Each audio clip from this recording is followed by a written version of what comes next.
friends. Welcome to episode 44 of School Librarians United. I am your host, Amy Herman. This podcast is dedicated to the issues and challenges school librarians face every day.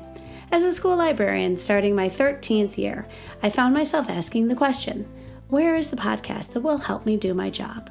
I wanted a podcast which addressed the nuts and bolts of running a successful library program. I don't claim to have the answers, but I hope that this is a platform to share resources and exchange ideas. Now is a perfect time to mention that all the ideas and opinions expressed in this podcast by myself and my interview guests are our own and do not reflect those of our school districts. When incorporating research, I always make sure to cite my sources. So whether you are a novice or a veteran school librarian, this podcast has something for you. This week, I'd like to extend a very special welcome to Amanda in Virginia, Patrick and Chelsea in Michigan, and Rachel in Texas. Rachel was kind enough to include a rather detailed email, and I'm really appreciative because it does help me give direction to season 2. She wrote, "I'm so grateful for your podcast. I'm a junior high school librarian in Texas. I was thinking of topics I'm in need of advice about, and 2 came to mind. And this is why I'm sharing this with the podcast. I would like some help." She mentions 2. The first, other duties assigned. What other job assignments are school librarians tasked with, and how do they balance their workload? And this is Rachel saying, "I currently am servicing over 1,400 students and about 75 teachers with no aide. I'm in charge of student ID replacements on a daily basis, laminating, poster printing, and iPad checkout. Our new principal just asked me to be the social media person for our whole campus. She wanted me to post daily as the school spokesperson because she doesn't have time to do it, and being a media specialist, she took it as social media specialist. If I take this on, I know I won't be able to devote as much time to advocate for my library programs. Other small things that eat up my time are troubleshooting iPad and laptop technology issues." So, this is me. If anybody would like to be a guest on this podcast and talk about the other duties assigned, that would be fantastic. At this point, I am coming up empty, and I know somebody out there has a great deal more background on this than I do. The other episode suggestion that Rachel made was this. Number 2, quote, book clubs. How do you organize them at the middle school level? Logistics, when to meet, charging dues, purchasing books, etc., as well as fun ideas to make them more about building a community of readers, such as field trips, t-shirts, activities, etc. And in this case, this is me speaking, I don't have any background in middle school. And so if there's somebody who has been running a middle school book club and would love to share on this podcast, please reach out to me because that would be a fun episode. And I know that in addition to Rachel, other people would really appreciate the episode. And she concludes with, "Thank you for creating a way to connect librarians across the world." I would like to very much do these episodes, and again, because Rachel suggested them, because also these are completely out of my wheelhouse. I would be relying on the expertise of others. So if anybody is feeling generous and interested in sharing on this podcast, please contact me at my email address, schoollibrariansunited@gmail.com. I welcome you and all listeners to reach out with your feedback and episode suggestions on Facebook and Twitter and my email. If you include your mailing address, I will be happy to send you a podcast sticker. I did hear some really good news from our interview guest and social media maven, Amanda Jones, this week. It was a perfect example of just how hard work pays off, because on October 2nd, there was an article published about her advocacy in her school library, and it was featured in a Louisiana news website called The Advocate. I've included a link in today's show notes. An article titled, "Live Oak Middle School Librarian Receives National Recognition." If you haven't heard her podcast on using social media to promote our library programs recorded earlier this season, I really encourage you to take a listen. And now for today's topic, occupational hazards. Who knew our jobs could be so dangerous? I wanted to go into some detail today about all the things that plague us on the job, especially when it comes to aspects that really do differentiate ourselves from the other educators in the building. And there will be, obviously, some overlap with the other educators who we work with in our building, but by and large, given the demands of our particular location, the size of our space, and our jobs, we do find ourselves subject to a great deal of occupational hazards.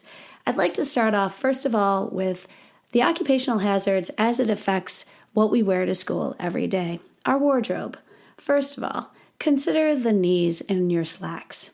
You can always tell which knee you use and overuse to get up and down to see the books on the lowest shelves.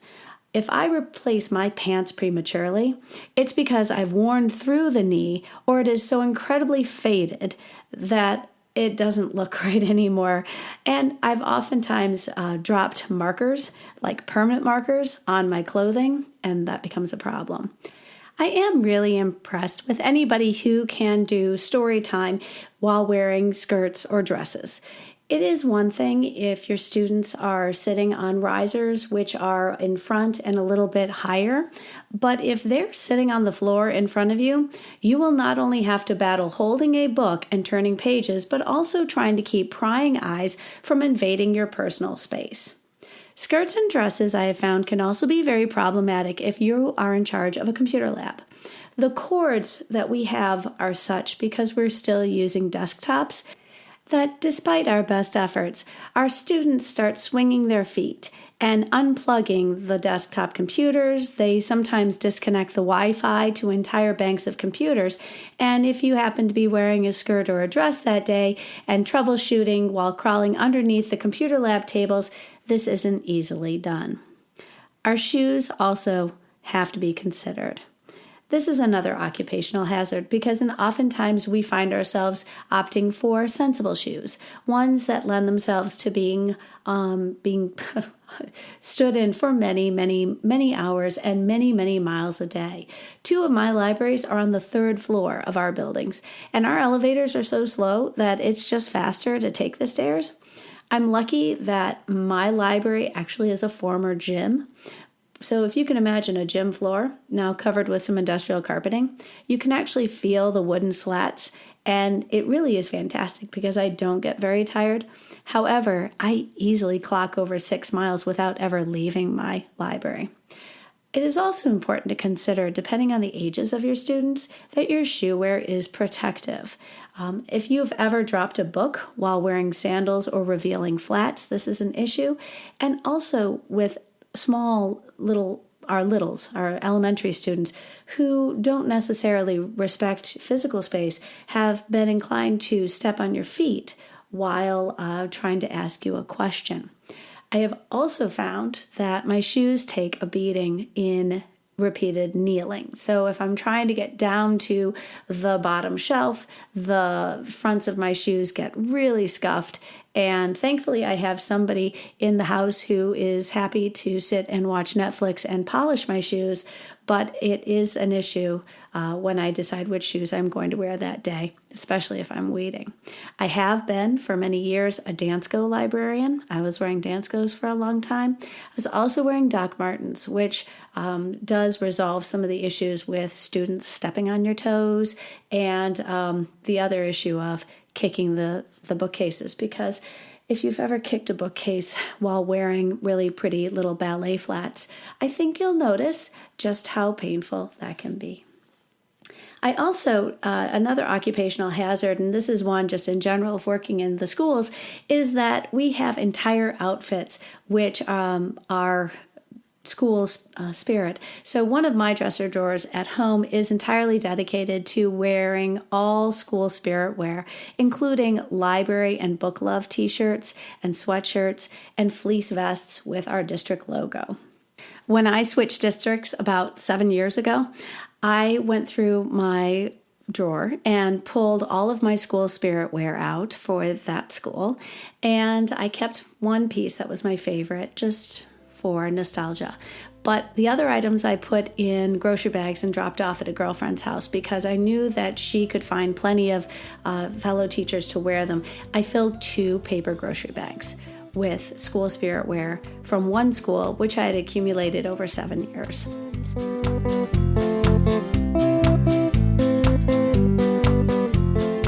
also wanted to talk today about our health issues. And it's possible that you have detected a scratch in my voice. I did not plan to be recording this episode and deliberately losing my voice 2 days ago. It does explain why my episode's coming out 2 days later than I had initially planned.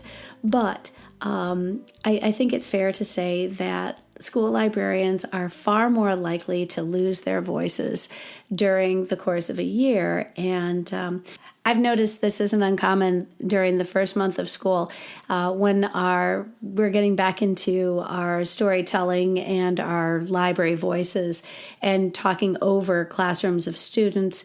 But I have found that this particular week, I think what happened was I lost my voice in overextending it during story time. I will say this week's story was Bonnie Becker's book, A Library Book for Bear. And there's a shouting bear in it. And I'm apparently very exuberant when I read this story. But I will share with you my cure this weekend from my husband's Oma, which was sent from beyond the grave. And that is mixing hot water, about half a cup, with 1.5 shots of whiskey, stirring in some honey and some lemon. And if that doesn't fix you right up, you will be asleep anyway and in no position to care. I do mention that just because I know I'm not alone in losing my voice. It just wasn't very timely, and I don't think it ever is. So going back to our health issues, I did mention quite a few of these in my episode on burning out and self-care. So in no particular order, a bunch of these that occurred to me. School librarians are particularly susceptible because we have such an unusual schedule. And in this case, I want to talk about how so much of our day is structured by a bell and a schedule that we oftentimes don't choose ourselves. We cannot use the restroom until there is a break in our classes, or if you have lunch groups, then you truly are stuck. I've been told by my urologist that educators are the folks most likely to have UTIs as a result of our occupation, second only by postal carriers, because we don't have control of our schedule. And honestly, I didn't know where the staff lounge and the restroom was in my first library job for 3 weeks just because I never found a chance to even go looking. I was so busy. Another occupational hazard school librarians have is we are prone to speed eating. I know that many of us have students in the library during lunch. I have been I know for many years I gave up lunch to have students come and volunteer shelving books and doing a lot of sort of volunteer work in the library. And if that meant I ate while having an audience and inhaling my food in 7 minutes, and that's pretty much what I did for years, and that's not healthy. And I mentioned also in the previous episode, what we're eating oftentimes happens to be what's on hand, or worse, what's on the staff lounge table. I know this week I was particularly distracted. It was our son's homecoming weekend, and for the first time in many years, I forgot to put yogurt and a breakfast bar in my purse and found myself at school with no breakfast. So when I went downstairs to see what was on the staff lounge table, I found brownies. So I ate brownies for breakfast that day. There are also, in my opinion, way too many bagel days that are provided for schools. And unfortunately, everyone decides to have cake. And when you work with 30 to 100 teachers, it's a lot of cake. I also noticed with another occupational hazard, and this was something I experienced firsthand, and that was pink eye. I worked for many years in a computer lab that was located in my library, and working hand over hand with a computer mouse using right and left click. I found also doing hand over hand on the keyboards, teaching the students how to use the home row. I found myself getting pink eye multiple times during the school year, and it just, I couldn't keep my hands clean enough. And when I was in the lab all day, it just was going to happen. I will say, I don't know how you feel about vaccinations, but I'm a firm believer that the flu shot has kept me more well than I would be otherwise without it. So I'm a fan of vaccinations. I'm a huge fan of the flu shot. And when we get to the first week of October, everybody in my family has been vaccinated. And the really cool thing is my daughter in nursing school, they now give each other their own flu shots, which I could never do, but I thought that was really cool. I have often described my work as a petri dish. We are working around so many germs. And oftentimes, you have probably noticed this too, that parents will send their kids to school sick or getting over something or starting some sort of contagious disease. So, I really do feel that we do have to protect ourselves, and being vaccinated is one of the best ways to do that. I know I've worked around rotavirus, I've worked around confirmed cases of measles, and it really does become part of our job, and that is taking care of ourselves. And I haven't experienced respiratory issues, but I am very aware that every time we turn on the air conditioning after it hasn't been used for half a year, the stench of mildew coming out from our air conditioning is gross, and I can't imagine it is healthy to be breathing. Let's talk about our hands. Our poor, poor hands. The combination of a great deal of things. Repeated hand washing due to the germs, exposure to antibacterial gel, and working with a great deal of paper products, which of course dry out your hands, is a really big issue. Any amount of prolonged shelving can result in tearing of your cuticles, your skin getting cracked, and your nails, which unfortunately are going to have to stay stubby. You're very vulnerable to paper cuts. Work in this job long enough, and you will learn that you can get a paper cut with cardstock. I know I'm not the only one to have experienced having cardstock jammed up my nail bed, and I've had slivers from running my hands along a counter, and I won't do that again. And I have felt hand strain in my hands, not so much carpal tunnel, but I know that I have stressed my hands from carrying heavy stacks of books. I don't want to jinx my good luck when it comes to body aches, but I've been pretty fortunate. I do have friends who do a lot of yoga because of the aches that they experience from bending down and standing up and doing a great deal of up and down, as well as just being on our feet all day long. I do like working standing up. I don't think I was ever meant to sit down and work all day. I do choose to stand up when I run checkout, but for many of my friends, they have complained about just the aches in their feet from being on their feet all day. I have my fair share of random bruises, mostly on my elbows and on my knees from cutting corners too closely when you walk around bookcases. I have also experienced significant nerve damage in my toes thanks to repeatedly stubbing them on bookcases, hence the Danskos and the Doc Martens. I've even heard some librarians say they've broken toes after dropping exceedingly heavy books on their feet accidentally. I myself have not had to rearrange or move heavy furniture or exceedingly heavy boxes of books just because our book orders tend to be small and fairly manageable. But talk to me in June because we will be dismantling 2 libraries. And when those libraries shut down, I have to imagine a great deal of materials are going to be moving.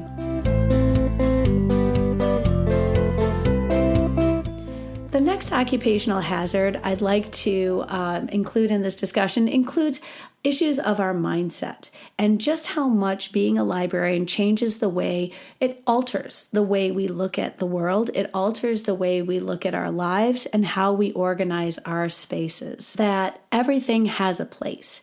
That I have this sense of organization that has infiltrated my home life. I don't necessarily live with people who share the same philosophy. However, I am methodical now, ever since I became a librarian, about where things belong. Like items have to be together. In my mind, there is only one place where certain things belong.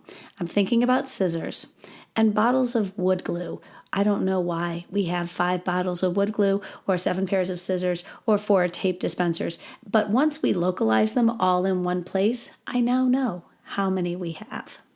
I've also noticed since becoming a librarian that our vacations now include visits to local libraries.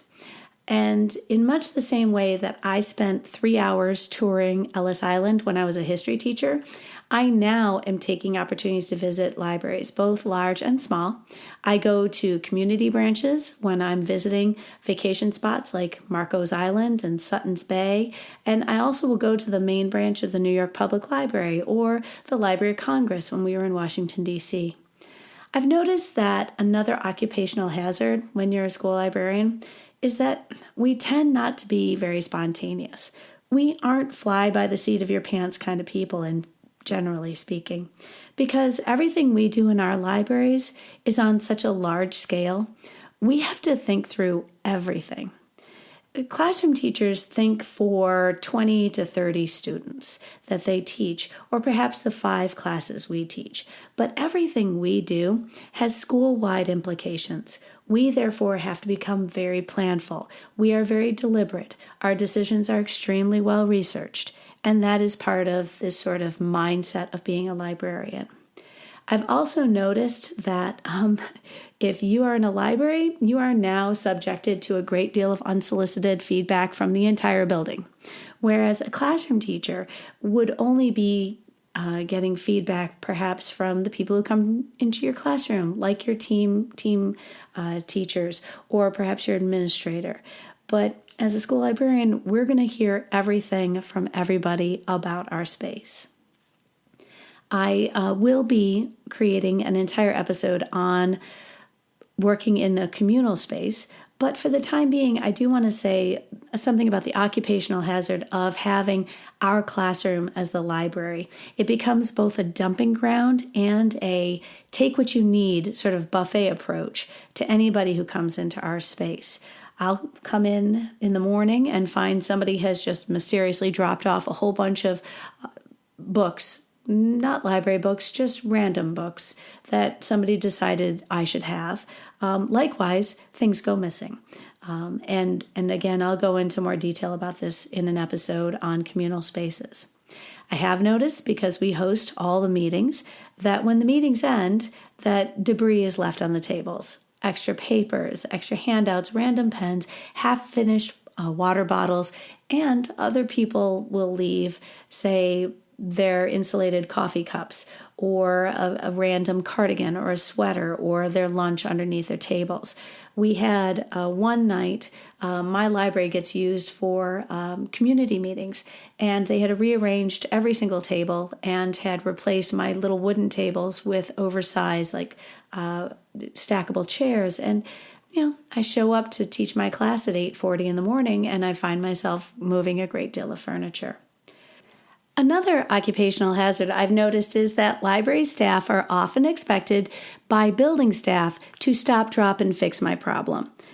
And this has oftentimes been because I help with technology, but also because one of the copier stations is in my library.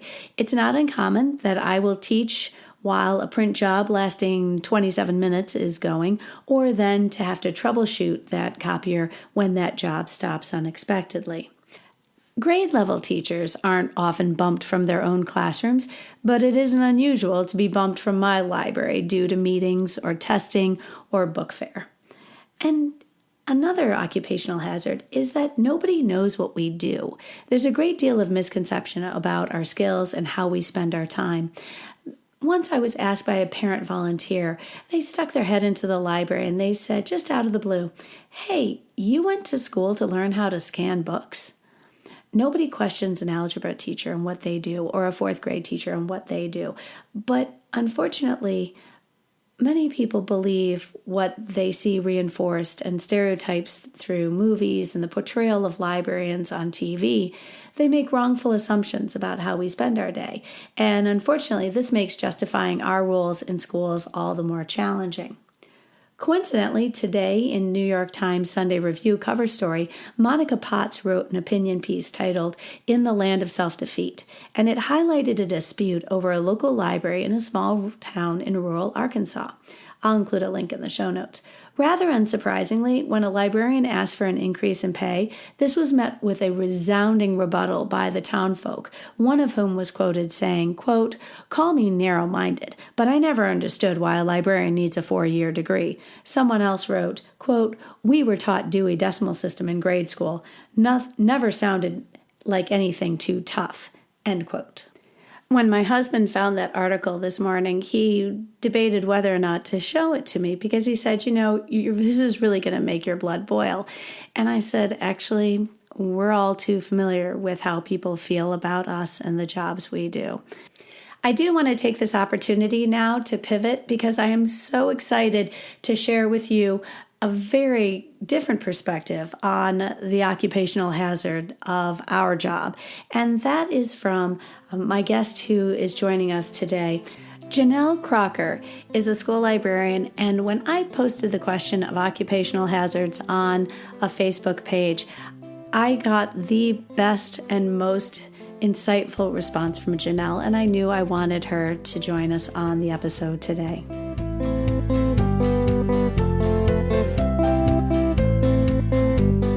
It is lovely to finally meet you.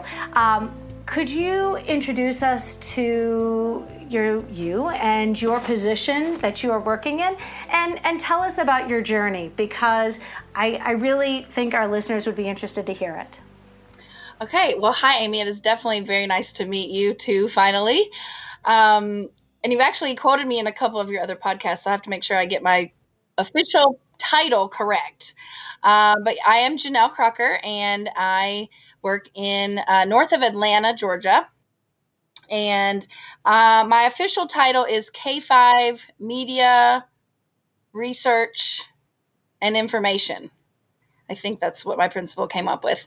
The kids know me as the librarian or the specials teacher for technology. So I'm a part of the specials rotation with PE, art, music.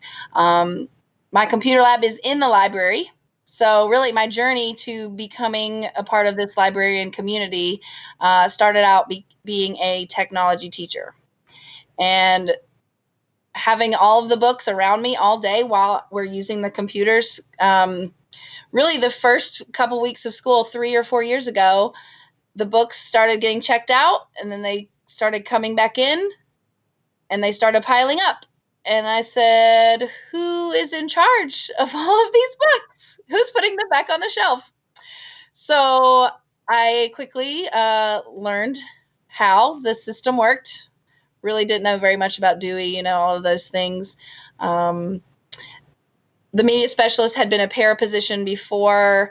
It just had been, we had a lot of transition even in the last 6 years that I've been at this school. So there wasn't really a system going. So I kind of have been developing my system of using the library, using my technology classes to talk about how the library works, using the catalog, all of those things. And I probably missed some of the things that you asked me. I think it's amazing because your experience is unique, but to assume that everyone listening to this podcast is a certified library media specialist with a master's in library and information science, that's just not the case. So many people who listen to this podcast, their journey is different. The roles that they serve in their schools are different. And the fact is that regardless of our certification or our training, we've all come to this place of serving students in a school library and wanting to have all the tools to doing this better and serving our students better, regardless of our background. I've been very upfront with my listeners that I don't have a literature background. I didn't come to this job loving reading, and I certainly have tried to make up for that listening to a lot of literature podcasts. But like you, I love the technology aspect of research and being able to use technology to support our students. So I'm really excited that you come at this from a different perspective, but you did just find yourself in the library. Yes. Oh, it's wonderful. Can you tell me about let's hear a little bit more about your current program, the way your job is, your assignment, and like the size of your school, because I've hinted a little bit, but our school district is shrinking and we're closing schools. Oh, wow. Due to declining enrollment. And we figured out that they are all moving to Georgia. Yes, they are. So please tell me a little bit about your district and a little bit about your job assignment. Sure. Well, this is the information from the district website. I'm in Forsyth County, Georgia, which is just north of Atlanta. We're the 7th largest district in Georgia. And we have almost 50,000 students, representing 124 countries and 52 languages. So we've grown over 50% in the last 10 years. So we definitely have seen the growth, I guess, from all the snowbirds moving down south. Well, more accurately, all their jobs. Well, yeah. Yes, all the snowbirds' jobs are moving down south. Yes. We have a little over 1,000 students. We're a K-5 elementary school. And so like I said, I teach specials as part of the rotation. So the way our schedule works is for 2nd through 5th grade, I have each class for an entire week. So we do a 7-week rotation on a 5-day class loop. So even though the students come to me and they know they're coming for technology, they bring their headphones, we log into Chromebooks. At least one day out of the week, I am doing some sort of library lesson, a read aloud, a book tasting, how to use the catalog to look up books in the library, digital citizenship lessons. So really, I have really free reign on the curriculum that I use. Some weeks I'm working on a project that supports a classroom standard. 4th graders are working on American Revolution right now, so we're doing a storyboard with American Revolution. So they're practicing their research skills and creating a project that they can go back to their classroom and use. Oh, that's fantastic. I really find everyone listening to everybody's different scheduling to be absolutely fantastic. I've always worked on a 4-day ABCD loop. And unless you've ever heard of something different, that's really all you got. Yeah. I reached out to you intentionally because and you've been great to chime in on a lot of things we talk about on our Facebook groups, but I threw out the question that there are occupational hazards that come with working in a library, and I gotta say, out of all the suggestions, and this episode will be fun to record, but the one you came up with struck me because I couldn't stop thinking about it, and that was guilt. You said the occupational hazard that you thought of when I said, hey, we're working in the library, was guilt. And I couldn't stop thinking about that. I'd love for you to tell me more about that because I think there are a lot of listeners who could relate to exactly what you're saying. Yeah, when I was reading over the other responses and, people were talking about, their body aches and pains, and really, for me, that didn't seem to be, and mine went straight to my heart. And, it was not an emotion that I was expecting to have because I was a classroom teacher for 11 years before I moved into this role. So I was responsible for my 20 to 30 students in my classroom, and I could get to all of them throughout the day. I knew that, if I couldn't get to them in that 10-minute span, I would, help them later on with their math or their reading or anything. But working in the library, we see all of the students, and our school continues to grow. We have over 1,000.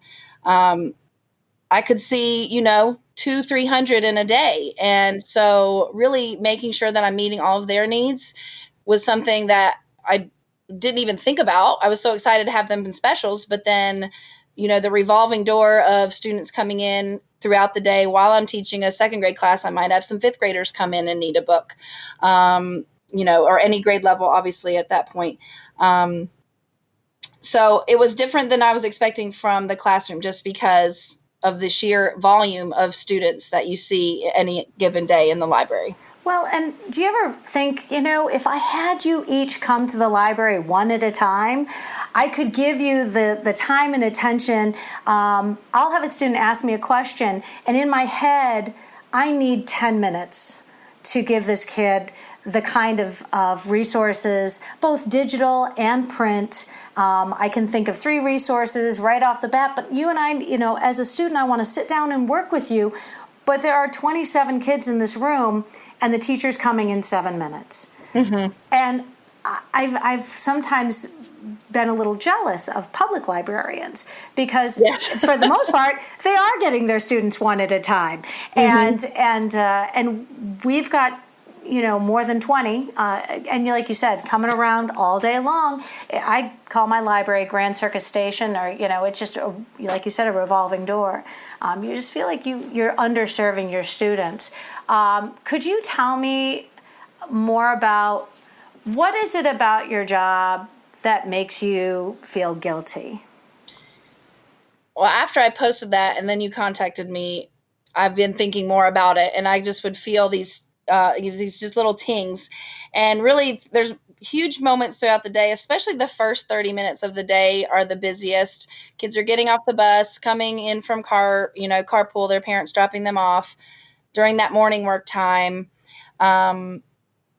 I'm also getting the live morning news ready. So the anchors are practicing. I have my crew getting the equipment ready to go. And students are visiting the media center, asking for book suggestions. Miss Crocker, I read this. What should I read next? Or they've used the catalog the way I've taught them, but they still can't find the book. So we have the call number written down and we're ready to go find it. And there's people standing in line to check out. And so I've got, I'm being pulled three different ways in the first 20 minutes of the day.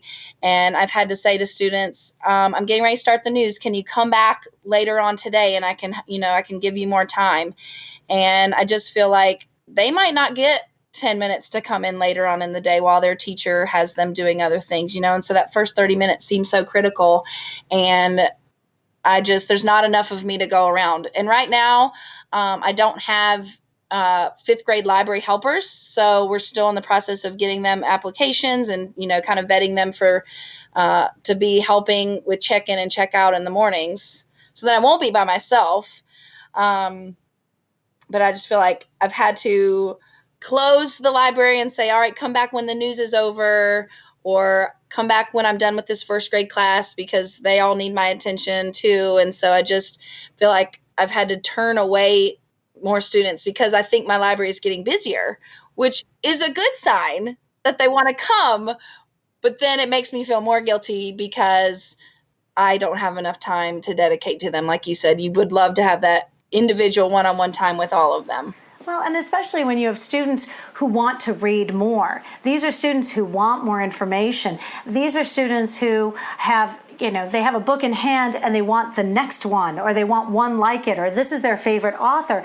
And you could give them a bunch, but if you're like me, I sometimes want to pull some of that up and give them a more definitive list that they can work off of. Oh, if you like this author, you would like this author and this author. And here, let me get you a book list. And here are all the books we have in the district, because we interlibrary loan from 3 public branches, 2 high schools, 3 middle schools, and 16 other, well, it's a total of 16 school libraries. I can't give you that kind of, list of resources with 20 other kids waiting for me. Yes.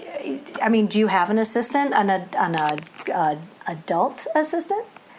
Well, the other person who has an office in the library is our instructional technology specialist. And she actually was the unofficial media specialist before me.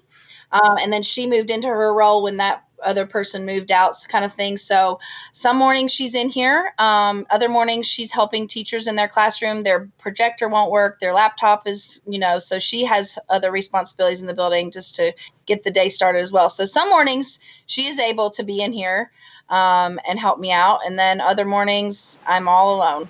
Yep. I would love to be able to wave a magic wand and instantly be able to help and be in more than one place at one time. We can't add more hours to our day. So how do you reconcile this guilt that you feel? Because you are busy. You're very busy. And you still have a smile on your face. I'm talking to you after a very long day. I assume you had students today. Yes, we've had students since August 1st. and you are still smiling. So clearly you've managed to find a way to still feel really satisfied about the job that you do every day. Yes. Well, since we've been, having this dialogue and thinking about guilt, and I'm always trying to be a problem solver and not just complain about things. So where my tables are for my technology classes, there was an extra desktop. So I've set that up as a checkout station. So kids aren't kind of standing at my main circulation desk waiting. It's kind of like a quick run over here. I'll check you out really fast, and then they can be on their way. So that's helped with just the kind of one or two random students that float in and out while I'm teaching. So that's helped immensely just throughout the day where I felt guilty that I couldn't help, just one or two students. And then I did get some parent volunteers to sign up at open house. So I feel like the first few weeks I really start seeing a pattern in when grade levels have a break between lunch and recess, and that seems like a big time for them to come. So I'm looking at the schedule, at how I can schedule in some parent volunteers. And I really think, too, those first few weeks where you're really training the kindergartners and the first graders how to use the library, I had to close the door. I said, I cannot have extra people in here right now. And when I explained that to the fourth and fifth graders, they wanted to stay and help me. So they're like, we'll help you. How do you have 30 first graders in this cracker? We want to stay and help. So, so I feel like anytime I've had to explain why I'm closing or why they can come back later, my students have really been so understanding and, have really showed how sweet they are. And so I think that even just today felt so much better. I think my kindergartners are finally getting into a little bit of a groove, the first graders. So it's just, I think even just those first few weeks, the guilt seemed to pile on because it was just kind of so wild getting everybody trained and back into the swing of things. Sure. I like the solutions that involve empowering students and giving them some ownership, and they feel very capable when they come to your library because there are certain things they know how to do. The more familiar they become with your collection and being able to locate it, the more, like you said, using helpers, fifth grade helpers in your library is fantastic if you can do that. I know I've heard of some schools that give book buddies to the kindergartners and bring in older students to help the kindergartners do those first couple book checkouts. Yes. I think that's absolutely charming. And if this age, elementary school kids are so task-oriented and they want to help. They really want to help a great deal. I get bogged down a lot thinking if I only had more. Sometimes when I think about like the impact I can have on my teachers and my students, do you think some of this is about changing our perspective? And instead of seeing what you can't be doing for people, seeing what you are currently doing for people. I mean, how many people you are helping on a regular basis as opposed to the kids you can't always get to. Well, and I think I mentioned this earlier, but one thing that definitely helps is they want to come in. They're excited. They want new books. They want the next book in the series. So, that seems to help a little bit with that. But then I start worrying and feeling guilty again. If they come in and ask me 3 times and I haven't been able to help them, well, they say, well, I'm just not going to go. So then there comes some more guilt. But hopefully they will understand and know that I'm not actually ignoring them. But I think just the high expectations I have on myself, you asking the question of changing the perspective, I think perspective is necessary. I'm probably the only one who notices how long that they've been standing at the counter waiting, because they're kind of, if I'm teaching a lesson, getting them started on whatever grade level I have, the kids waiting are watching what we're doing. They've joined into the lesson. They're not really thinking about, they're standing there waiting. Nobody's helping me, kind of thing. So I think some of that is probably I'm the one who notices the long wait time, or I had to close the library 3 times today because I didn't have any help, or, like I said, some of them wanted to stay and help. So I think just thinking about my students want to be in here. They're excited. They want to help if they could. All those things definitely keeps me going. Oh, that's wonderful. Let's you sort of alluded to this already, but let's end on a high note. When you tell people that you love your job, and I can tell that you love your job, what are you thinking about when you tell people that you love your job? I really do think I have the best job, and when people say, "You're really a librarian?" I'm like, well, I really am a librarian, but I also teach computers. So I think computers and books, that just seems like the best of both worlds.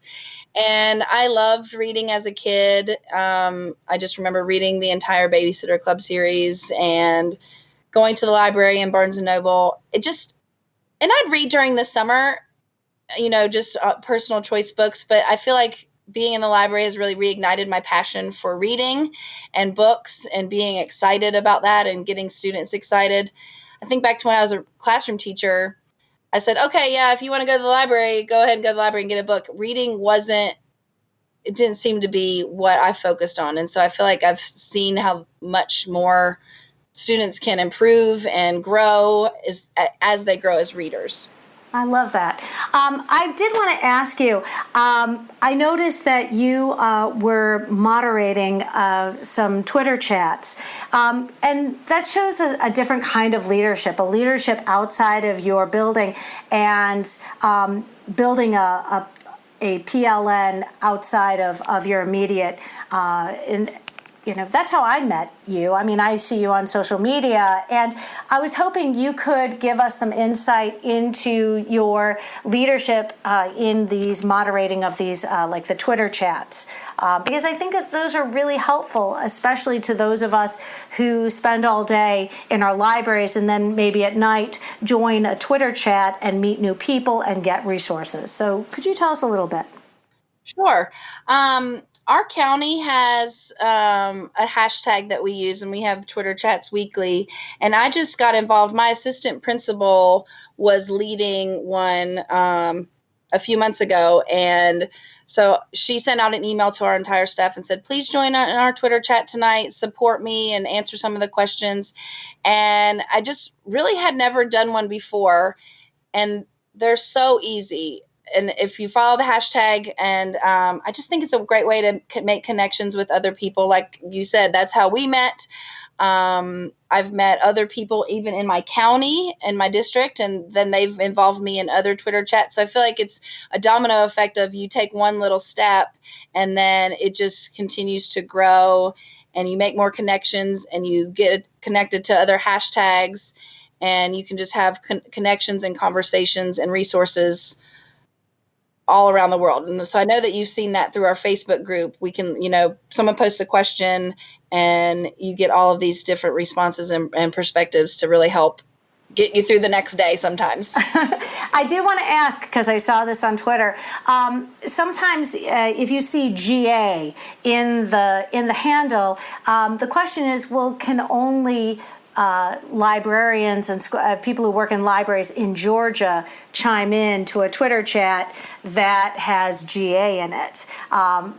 Can the Michigan folks chime in too? Oh, of course. Really, the Twitter chats that I've been in that have anything to do with specific states really have not ever focused on anything that's just that for Georgia. I just know the one that I did participate in last week was Tech Talk Georgia. There's teachers from all over Georgia, but we've had student teachers from other states chime in. No, I just think if you find a Twitter chat that you are interested in, there's Nearpod chats, there's Discovery Education chats. I've seen posts where it lists all the chats that are happening in education on Monday nights. So there's lots of ways to get involved with any state, any resource that you use. Could I ask if you had a recommendation for those of us who maybe aren't as connected to the Twitter chat community? If you could direct us to a place, like you said, that has this, would you mind emailing me? Is it like a newsletter, or and I would put it in the show notes for our listeners to follow up on? Yes, I will definitely do that. Oh, that would be fantastic. I really appreciate it. Listen, you've had a long day. You've had a long month. You've been back to work. Yes. Those of us in the Midwest who don't start until after Labor Day are sort of sitting in meetings, but you've been busy with children all day, so I'm going to let you go. But Okay. I hope our paths cross again very soon, and I really appreciate, on behalf of the listeners, I think you bring such a fresh perspective when it comes to how we do our jobs, and it really has been very helpful to talk to somebody else about that. So I really appreciate it. Thank you so much, Amy. It was wonderful talking to you. I can't thank Janelle enough for taking time out of her busy schedule to share with us her perspectives. I wanted to also make sure you know, Janelle kindly shared with us her resources for Twitter, and I've included all of those links in the show notes. These include ISTE's 40 Education Twitter chats worth your time, Twitter Education chats, Nikki D Robertson's blog post on using Twitter, and Twitter for Librarians. I'd like to extend a special thanks to everybody who made recording this episode so meaningful, and to the listeners whose feedback helps plan the direction of upcoming episodes. I welcome you and all listeners to reach out with your feedback, episode suggestions, either on Facebook or Twitter, and email address always at schoollibrariansunited@gmail.com. I'd like to thank you for listening today. The topic of our next episode will be reporting from and about Michigan State Conference for School Librarians. I hope you will tune in.